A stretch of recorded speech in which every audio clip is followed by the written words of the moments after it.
The food that we're eating is not food anymore. It's a food-like substance that was manufactured or created in laboratories. It is not nutrient dense. It's nutrient anemic. And you're not releasing any GLP-1. You're not getting any satiation. You're not nutrient dense, so your body's not saying, hey, I'm full, I'm satiated, I should stop eating. And the tobacco companies, well, they would mimic the taste of things that are very appetizing. They would do it with chemical compounds, and they switched to doing that for food. And they started developing all of these chemicals that hijack your brain and trick your body. Well, we have an agency that stands between us and those people, so those things would never make it into the food supply. The FDA was no longer serving the public interest or public health. It had ceased being a public health agency. That's the difficult part for an agency like yours to get into the private sector. First of all, the pharmaceutical companies are advertising products that are being paid for by the taxpayer. And they advertise all these drugs on television. The person who's going to get the bill for that drug is my agency. There's so much going on in the media and in this Make America Healthy Again movement, what they can expect to see from a public policy perspective. Chronic disease is the destination of most federal expenditures in terms of healthcare. The etiology, ultimately, of all that disease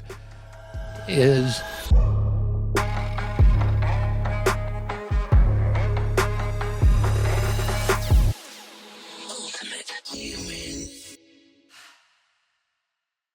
Hey guys, this is Gary Brecka, and I'm telling you, today truly is a very, very special podcast. I know very often I'll say, this is my favorite guest, or I'm really excited to have this guest on.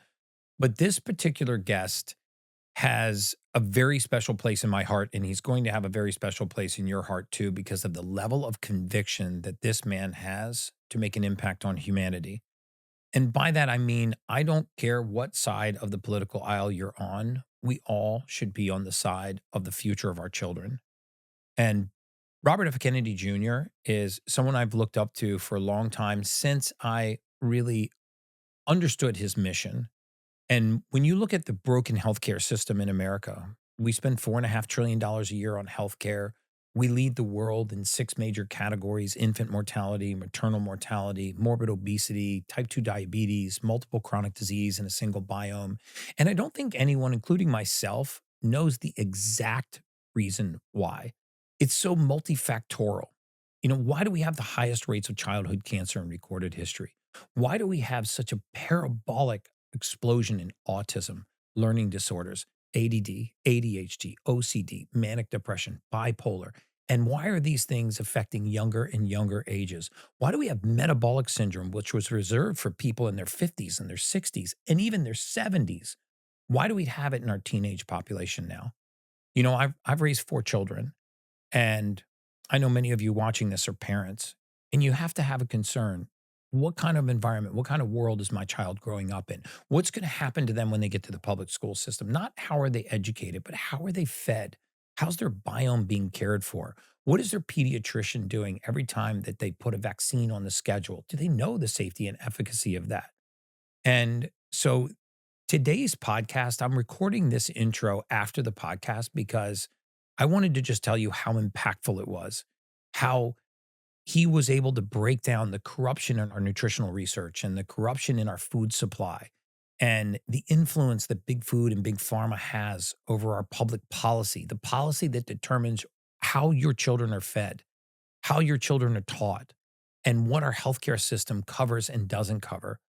Why are we so pro chemicals, synthetics, and pharmaceuticals? And why have we gotten away from things like peptides and whole foods and exercise and vitamins and minerals and amino acids and nutrients, the thing that God gave us to make us thrive, rather than the thing that man makes us to make us sick? And he did such a good job of describing the dependency that our sick care system has created. You know, sadly, so many Americans, tens of millions of them, are dependent on the system.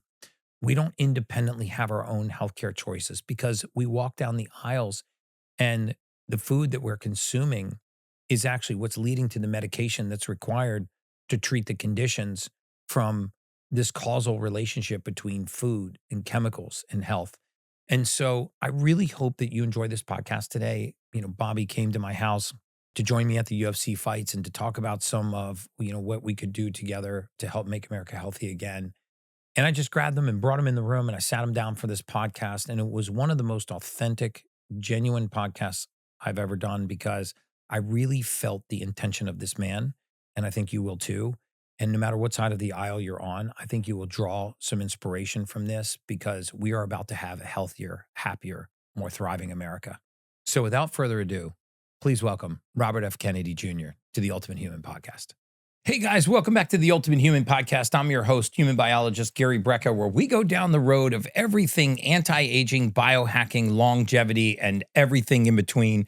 And today was a giant surprise. I spoke this morning at the Health Optimization Summit in Austin, Texas, boarded the plane, shot over to here to head to the UFC fights, and I'm joined by a very prominent figure in the space, the leader and the head of the MAHA movement, none other than Mr. Bobby Kennedy Jr. himself. Thank you for coming on the podcast. Gary, I'm happy to be here with you finally. I'm happy to have you. We've had like a really kind of an amazing time so far, you know, with the hyperbaric chambers, and we basically did some nutritional IVs, and then we just decided to come in the podcast room and chop it up a little bit.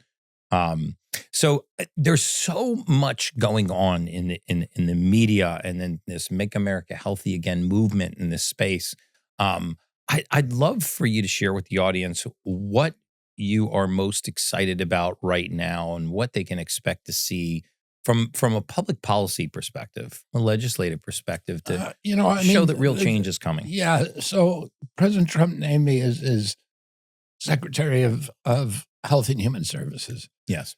Congratulations, by the way. The biggest agency of government. It's twice the size of the Pentagon. It's got a $1.9 trillion budget. Wow. And, the irony of that is we spend more on healthcare in this country than any other country in the world per capita, 2 to 3 times what most European countries spend. And yet we have the worst health of any country in the world. We have the highest chronic disease burden on earth. And that, as you know, bleeds over into infectious disease, which has been really, infectious disease has been the focus of most federal expenditures in terms of research.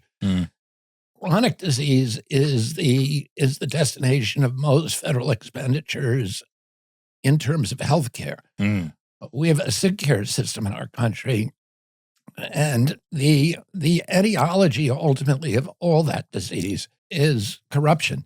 And it's the capture of these agencies by the industries they're supposed to regulate. Those industries, the pharmaceutical industry and the medical cartel, have transformed NIH, CDC, FDA, and ultimately CMS, which administers Medicaid and Medicare, into essentially sock puppets for the industry and profit centers. And they've commoditized the American public and turned us all into patients. Yeah.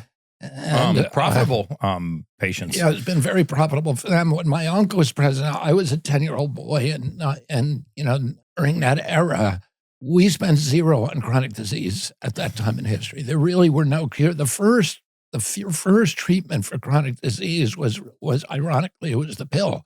Yeah. It was the first time you took a pill, regularly. Well, the first treatment for chronic disease was the pill. What pill? Well, yeah, it was the first kind of long-term treatment that you took over a prolonged period of time. And when my uncle was president, we spent zero on chronic disease in this country. Wow. Today it's probably 1.6 or $7 trillion a year. It's about 90% of our healthcare budget, and we have the highest chronic disease burden of any country in the world. When it comes to snacking, Masa is flipping the script on what real food should look like. Masa chips are crafted with grass-fed beef tallow, one of the healthiest fats on the planet. These chips are packed with essential vitamins like vitamin A, D, E, and vitamin K2, all of which play a role in keeping your skin vibrant, your immune system strong, and your bones solid. But here's the real magic about Masa. Masa's corn goes through an ancient process called nixtamalization, which makes it way easier to digest and it amps up its nutrient profile. Plus, these chips are low in PUFAs, so you won't find any of the inflammatory seed oils that you find in most snacks, and instead, Masa uses pure Redmond sea salt, giving you a natural hit of minerals that keep your cells hydrated and your energy steady. So don't just snack. Reach for Masa. It's real food, real health, without any of the junk. Grab a bag, and I promise you'll feel the difference. Now let's get back to the Ultimate Human Podcast. During COVID, We have the highest death rate of any country in the world. So That is astounding. we had 16% of the COVID deaths, and we only have 4.2% of the world's population. We literally had the worst record of any country in the world. And it's a wonder that people are getting awards and recognition and kudos for managing COVID. Whatever we were doing, it was utterly wrong. And if you ask CDC, why did we die at higher rates? And we died at rates that were, in some cases, like Haiti had a death rate. Haiti, if you remember at the beginning of the pandemic, we were told the poor countries of Africa are going to be devastated by this because they can't get a hold of the vaccines. Haiti is the poorest country in the hemisphere. It had a 1.3% vaccination rate, so virtually nobody got a vaccine. Right. They had a COVID rate of 14 deaths per million population. We had a death rate of 3,000 per million population. American blacks had a death rate of probably 3,600 per million population. That is incredible. We had 200 times death rate of Haiti. We had 200 times death rate of Nigeria, which had a 1.4% vaccination rate. Oh, and there's other reasons for that. Those are younger populations, which were less affected by COVID deaths. They're out in the sun more, and they've got a lot of other, advantages in that situation. But, there's something wrong with our country. Yeah. Africa as a whole at about 360. There were high morbidity death tied to deficiencies in vitamin D3. There was a direct inverse correlation between vitamin D saturation and COVID. And COVID mortality. Yeah. So, and we're the only country in the world that has, and in history of the world, where obesity is also correlated with malnutrition. So we have, because the food that we're eating is not food anymore. It's a food-like substance. And a lot of it was manufactured or created in laboratories. And that no longer, it is not nutrient dense. It's nutrient anemic. And I watched this happen because I was part of the tobacco litigation back in the late 1980s. And the tobacco companies at that point were the most cash-rich companies in the world. They were the richest in terms of their cash resources. It's an immensely profitable industry. Yeah. And the litigation and the advertising that began taking place at that time. What time frame is this? This was the late 80s, the early 90s. Yeah. So the tobacco industry saw that the writing was on the wall, that they were facing regulatory headwinds, that their consumers were sloughing off. Right. And they began to diversify. And they diversified into the food industry. So by the mid-90s, the two biggest food companies in the world were R.J. Reynolds and Philip Morris. That is astounding. And they tobacco took companies. Thousands of scientists that were involved, whose job it was to figure out ways to make tobacco more addictive and more attractive. And they switched to doing that for food. And they started developing all of these chemicals that hijack your brain and trick your body. Well, they would mimic the taste of things that are very appetizing. And they would do it with chemical compounds. Intentionally to attract your taste buds, to make them palatable and appetizing and attractive. And your body eats those things. But, so there's a strawberry flavor, but there's no nutrition in it. There's no strawberry. And your body thinks, I'm eating a strawberry. I'm craving a strawberry. Right. But you're eating it and you're not getting any of the nutrients. And you're not releasing any GLP-1. You're not getting any satiation. You're not nutrient dense. So your body's not saying, hey, I'm full. I'm satiated. I should stop eating. You're eating, it's chemicals. So there's no nutrients in it. And so your body is getting starved. And at the same time, you're getting fat because you're never satisfied. Your body knows it's not being fed. And they started putting stuff in food to make it more addictive, like sodiums and sugars. And they also put stuff in food that deliberately tricked your brain into thinking that your stomach wasn't full. So one of the things they figured out was that your brain actually gauges the fullness of your belly by counting the number of times you chewed. So there's some part of your brain that is saying, okay, if he chewed a certain amount, he must be full. And so they started putting food softeners into the food. Wow. To make it so that insane. you had to chew less. Yeah. If you eat a Twinkie, you don't even have to chew it. You can inhale it. Right. Wow. And- It's so insane to think that it's that sinister. And I think the sad thing, and I don't mean to derail you, is that it's one thing to contrive this whole mechanism of creating toxicity and chemicals to mimic flavorings to circumvent satiety and whatnot. But I think where it goes lost on the public is they go, well, we have an agency that stands between us and those people, so those things would never make it into the food supply. My uncle Ted Kennedy conducted hearings in 1970 about agency captured FDA. And at that time, and the conclusion of that hearing is that the FDA was no longer serving the public interest. Or public health. It had ceased being a public health agency. It was now an agency whose primary focus was maximizing corporate profit taking. And I can point to 100 of those examples of agency capture, but probably the one most familiar to the American public, because there was two, big Netflix documentaries on it. One of them called Dope Sick was the opioid epidemic, where people from Sackler family that owned Purdue Pharmaceuticals captured a FDA official and persuaded him to eliminate the warnings about the addiction and to say that oxycodone on the manufacturer's insert was not addictive.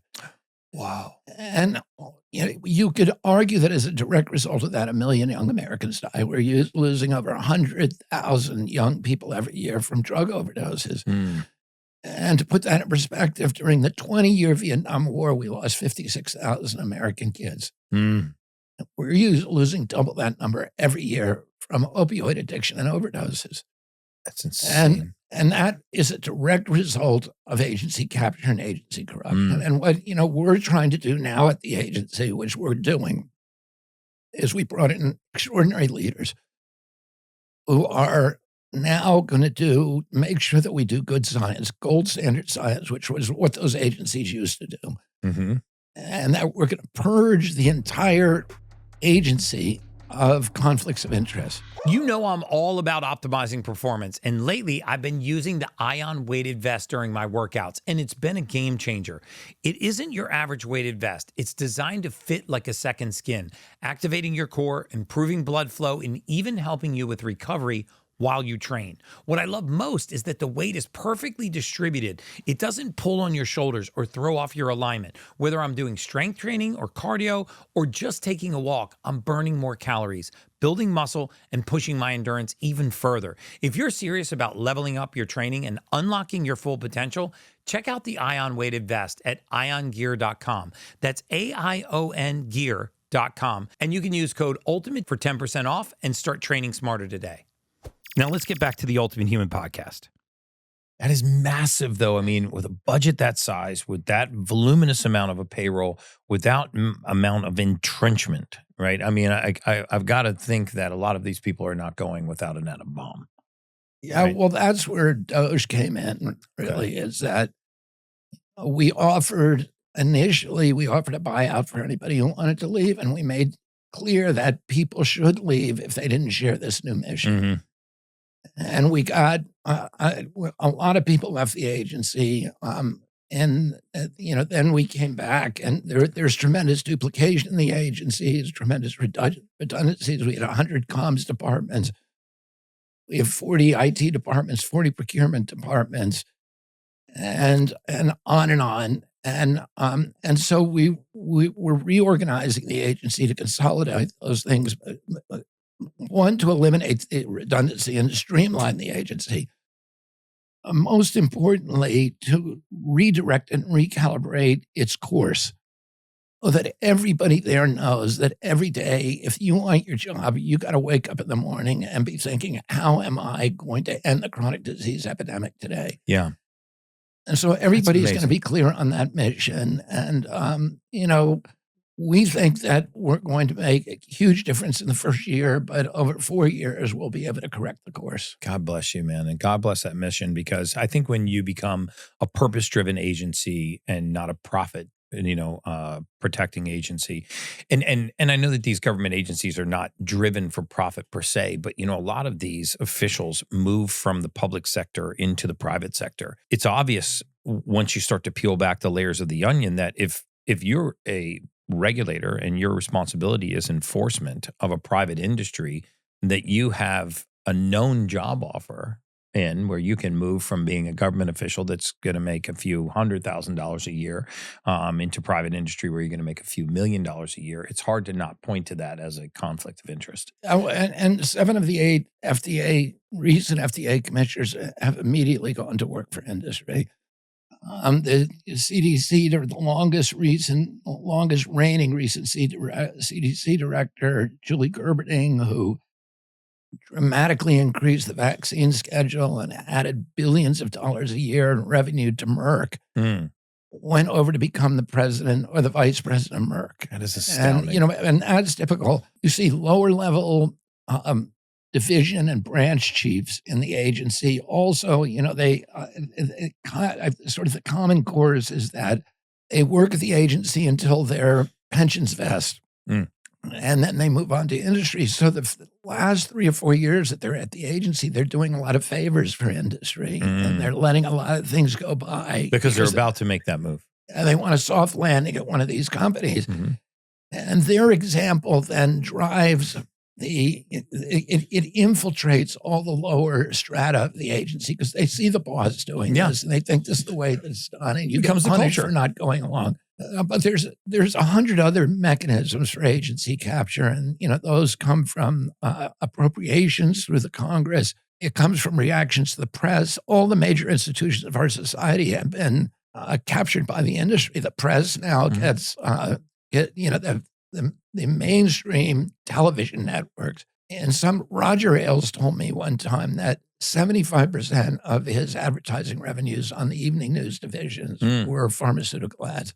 I believe that just by observation, just as a consumer. You can watch it. You can watch brought to you by Pfizer. If you eliminate big food and pharma from just, if you watch the Super Bowl.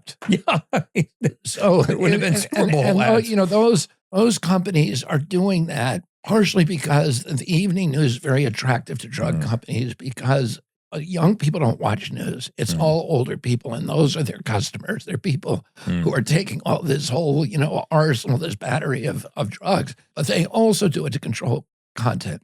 Yeah. That's why you see defense contractors advertising on, Good Morning America. Nobody's going to buy, a Tomahawk missile on who's watching Good Morning America. But they advertise because they want to control the content. If you look astounding. At, Anderson Cooper or, any of these, or Lester Holt or Jake Tapper, their salaries their paycheck is being paid by the network. Right. But their salaries are actually coming from pharmaceutical companies, and they know that. Right. And they know that they can't, that they got to toe the line, and they got to say, they got to frighten us all about infectious disease. They got to make us all do comply with the pharmaceutical mandates, and they're not giving us the real news. They're not asking the questions that they ought to be asking. There's no skepticism. And if you look at these news shows like 60 Minutes or even Anderson or Sanjay Gupta, from 20 years ago, they were saying, there's problems with this, with vaccines or these other drugs. Right. They will never do that today. That to me seems like that's the difficult part for an agency like yours to get into the private sector and effectuate the private sector that way. Unless, of course, there was some kind of executive order that disallowed pharma from advertising directly to the consumer. Yeah, and we're which do you working see on a day where that could be a possibility? There's a bad Supreme Court case recently that equated pharmaceutical advertising with freedom of speech and endowed it with a limited First Amendment protection. There's still things that we can do, and we're working on that. So we think that we're going to be able to do something, but I'm not going to talk more about that. Okay. And the issue here that people understand, because a lot of the people who support us are for freedom of speech. They're, Yes. absolutely. But this is a very different issue because, first of all, the pharmaceutical companies are advertising products that are being paid for by the taxpayer. Mm. When they advertise all these drugs on television, the person who's going to get the bill for that drug is my agency, and the taxpayer is going to end up paying for it. If you're selling cereal or Coke or something that might not be so good for you, at least the consumer's paying for that themselves, except if they're getting it from the SNAP From the program, SNAP and program. we're going to end that. Yeah, I heard 25 states now have Legislation to get sodas off of SNAP, and some of them are looking at candy and other stuff. Yeah, $10 billion I heard of the 120 billion roughly of the SNAP program. So it's a huge revenue for these companies. And listen, if you want to buy a Coke, you should be able to do it. You're in America, you can do what you want. The taxpayers should not be paying for it. This is a nutrition program, and when 10% of the money is going for something that has no nutrients in it, it's not a good outcome. The other thing about pharmaceutical ads is the company gets a tax deduction on them. We're paying for the ads, and we're paying for the product. Right. Most people don't realize this, but your energy, mental clarity, and even your sleep, they're all impacted by toxins. Every single day, you're breathing in, drinking, eating, and absorbing mold spores, heavy metals, pesticides, and even plastics. Over time, they hijack your health, and that's why I created the Ultimate Detox Challenge. As always, it's completely free, and it's happening live June 23rd through the 25th. On day 1, Dr. Will be here on gut and immune health. Day 2, Dr. Jessica Petros on mold, metals, and parasites. And day 3 is Dr. Josh Axe on full body detox and rebuilding your resilience. And of course, I'll be there the entire time. You'll get real tools, at-home lab testing options, detox protocols, even supplement guides and actionable steps to help you reset your biology the right way. This isn't about crash diets. This is real, lasting transformation. Head over to detox.theultimatehuman.com. Your body was built to heal. So let's help it do what it was designed to do. Now let's get back to the Ultimate Human podcast. And so, I mean, when you think about that, it's just, it's mind-numbing. We're paying for the ads and we're paying for the product. Just like you said, my agency gets the bill. And we're paying for all the diseases that product is causing. Yeah. And so it's different than any other kind of product, and it's regulated differently. And those regulations, a drug company does not have carte blanche from FAA to advertise any product it wants. There are conditions that we can place on it. And, those are some of the things that we're looking at now. Yeah, it's fantastic. I mean, it's probably safe to say that your popularity amongst those some of those agencies has dropped. Do you? Well, I have never been popular with those agencies. I mean, the agencies used to do a good job. Mm-hmm. When I was a kid, and NIH was the gold standard science agency in the world. FDA was the gold standard regulator. In fact, there were a lot of, at that time, this in the early 60s, there were a lot of countries in particularly in Africa, that were getting their freedom for the first time from colonial rule. And they were writing constitutions, and, none of them could afford to have their own regulators, their health regulators or research institutions. And so a lot of them said in their constitution, if FDA says it's okay, then it's okay in our country as well. So there was this broad faith in American science and American regulatory integrity at that point around the world. I agree.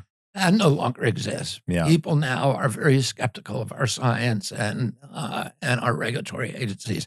And what we want to do over the next 4 years is restore global faith in American regulatory And do you do that integrity. by, I mean, to really address the corruption in nutritional research, do you do that by actually having taxpayer-funded independent research that is what is influencing public policy and disallow the private sector from funding nutritional research, especially that would actually have an impact on public policy? Yeah, I mean, there's two things. One is that NIH has $46 billion that it allocates to science every year. And it does that through a grant system that gives grants to 56,000 researchers all around the world, mostly in the United States and a lot in Canada as well.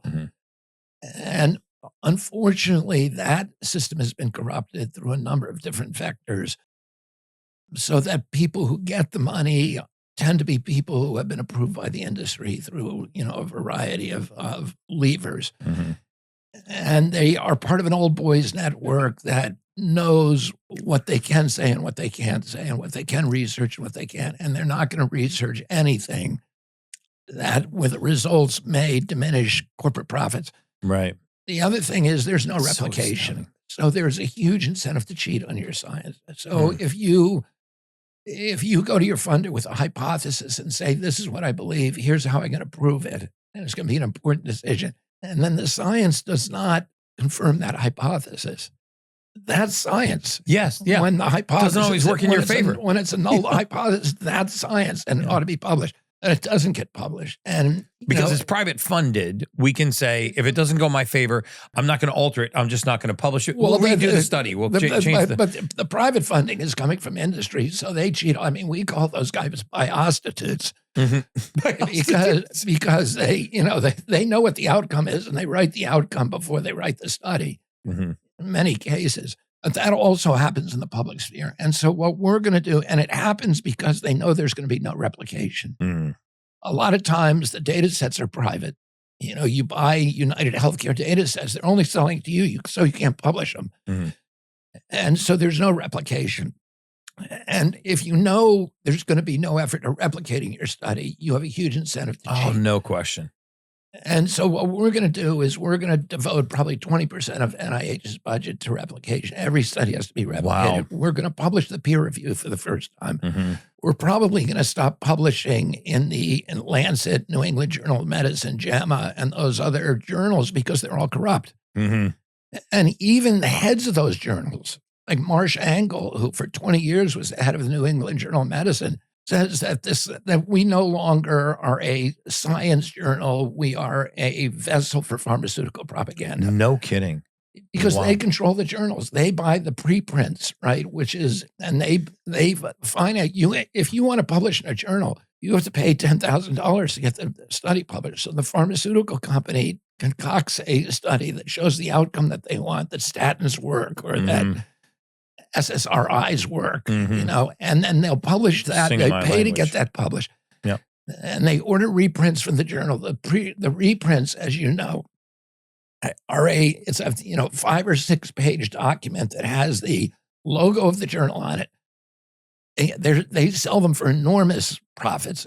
And then they give them to the pharmaceutical reps, the hot-looking girls and hot-looking guys who go to the doctor's office, take them out to lunch, give them the preprint and say this product works. If why don't you prescribe it 500 times during the next month, and then I'll be back here to see you, right? With all these kind of implied promises of what's going to happen. And that's how this system works. That is just astounding.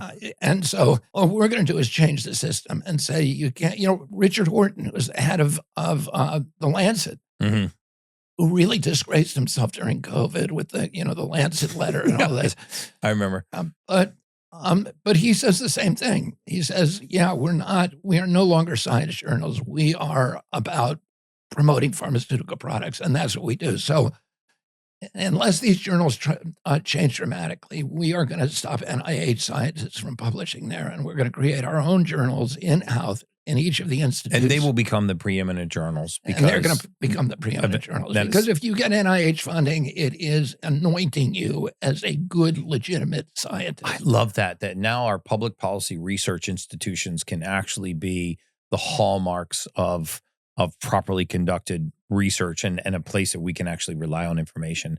There is nothing I hate more than having to divert this podcast. I know we've got a UFC fight that we're going to. Yeah, first of all, this was totally spontaneous. You came to my house today before the fights, and we had some fun biohacking with you and your family.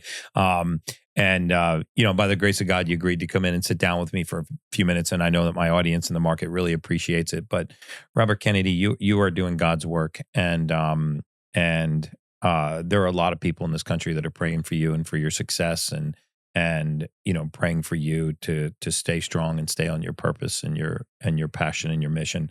I was particularly touched by your testimony to Congress when you were going through your hearings, and one of the comments that you made which I think just exacerbated your conviction to helping heal America, was how you woke up every morning and you dropped to your knees and you prayed for the opportunity that God would give you to be in the position that you're in now. Now here you are, and it's a great honor to just sit across from you and have gotten a moment to ask you a few questions. I know that my industry, myself, my platform, all of the like-minded influencers, and virtually everyone that I talk to in this country is behind you. So, over the last 20 years in human biology, one compound I've trusted again and again is NAD+. It's critical for energy, focus, and cellular repair, but your levels drop around age 30. I used to administer NAD via IVs in my clinics, but now I take Row Nutrition's liposomal NAD, the first oral formula that actually works. Their advanced delivery tech gets NAD straight into your bloodstream. I take 1 teaspoon daily, and the results are real. Clean energy, sharper focus, and better recovery. You can try it risk-free with the Ultimate 15 code at checkout for 15% off. Just put in Ultimate 15 at checkout. You'll receive 15% off, and your cells will thank you. Now let's get back to the Ultimate Human podcast. And, I thank you for what you're doing, and we're going to end the war at FDA against alternative medicine. Thank the you. war on stem cells, the war on chelating drugs, the war on peptides, the war on anything that, is not going to make It's big music pharma. to my ears. The war on vitamins. Yeah. The war on vitamins, minerals, amino acids, nutrients, yeah. peptides. I mean, these things that can heal humanity. Our position is that FDA has a job just to do the science on these kind of issues and then tell the public what they've learned from the science, but not tell people and not tell physicians what they can and cannot prescribe. Yes. And that if you want to take an experimental drug, that you can do that. You ought to be able to do that. You shouldn't have to go to Antigua. You shouldn't have to go to Antigua to get stem cells, which I had to do for my throat. Right. And they helped me enormously. Mm-hmm. Why did I have to go to Antigua for that? We don't want to have the Wild West. We want to make sure that information is out there, but we also want to respect the intelligence of the American people, the capacity of people who explore the outcomes that are going to benefit them the most. And of course, you're going to get a lot of charlatans, and you're going to get, people who get who have bad results. But ultimately, you can't prevent that either way. I agree. And leaving the whole thing in the hands of pharma is not working for us. Peter Gosha, who was one of the founders of the Cochrane collaboration, one of the great scientists in the world, and he just did a study recently that showed that the third largest cause of death in this country after heart attacks and cancer are pharmaceutical drugs. Wow. Yeah, modern era, medical era. So for people to say, we have to be very careful about nutrients and vitamins, it's astounding to me. And that people may misuse them, or stem cells, or hyperbaric chambers. For people it's not the government's purview to tell people they cannot have access to those things, because what they're giving us access in the narrow range of drugs that they want to, products that they want to restrict us to, are not making us healthier. We ought to rely on democracy and the good sense of the American people and the drive that we all have to take care of ourselves, and God's gift to us of a healthy body that has its own set of defenses that we need to respect. We had a great conversation about this today, about the greatest pharmacy, in the world is right here, and the power that this has over this. Bobby Kinney, I hope you'll come back and we can continue to chop this up when we have some more time. I know we're heading out to the fights right now, and Trump's messing up our whole evening because they're closing the roads on us right before the UFC fights in Miami tonight. But God bless you. Thank you for coming on the Ultimate Human podcast. Thanks for having me. You're very welcome. What does it mean to you to be an ultimate human? I mean, I think for all of us, it means to live up to our potential, the potential that God gave us. And, I've said this, a number of times, that a healthy person has 1,000 dreams. A sick person only has one. And right now, 60% of the people in this country have only a single dream. And none of us, our country cannot achieve its promise as an exemplary nation and the promise of giving everybody who lands here the American dream, the potential to fulfill their own potential, if they're all sick all the time. So I think what we need to do is to dial back have a healthy population, and then let people make up their own choices about how they want to run their lives. Yeah. Well, God bless you. There you have it. That's the definition of the ultimate human. Till next time, that's just science.